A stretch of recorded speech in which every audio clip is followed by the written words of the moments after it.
Are you really good at serving people? Are you really good at thinking of ideas? What are you really good at? In other words, what has God touched your life? Do you know? Because if you want to be this angelic type person, where people just say, you know what, I may not disagree, but there's still something different. Because you can't agree with everybody. There's nothing wrong about being disagreed with. But the point is that you still can be a person of integrity where a person says, you know what, there's something about you. And so my question to you is, what do you do real well? And what's supernatural about you?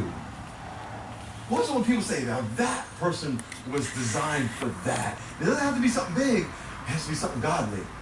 Something very simple. Do you know what that is? I would challenge you. God, show me where you touch my life. And by the way, let me tell you this.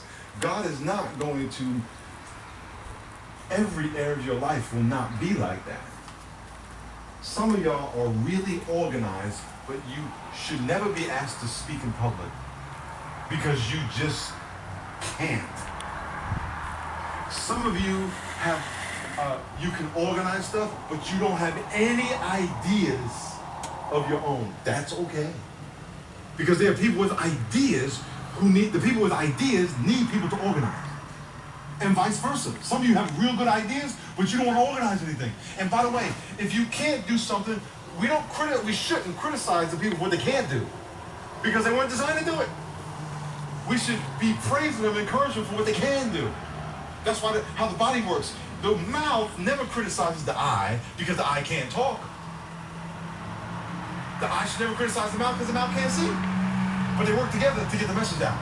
So what is it that you do really, really well because God has touched you? And when people see you on a consistent basis, they scratch their head. Don't worry about what you can't do. Because God hasn't made you to do it. So don't waste your time trying to perfect it. Don't. If you're not real good at being organized, just be organized enough to realize you can't be organized. But don't waste your time trying to be as organized as the guy who's gifted to be organized. You are wasting your time. Just be good at what God has called you to do and be really good at it. And when people try to pull you down to do what God has not called you to do, very gently and lovingly say, I'm not called to do that, I'm sorry. David was good at what he did. He was a good leader, he was a good fighter. Pastor Miles gave the challenge today that if you have a problem with somebody, it may be because of your relationship with God. When your ways are pleasing to the Lord, even your enemies will be at peace with you, and you can be as an angel of God to them.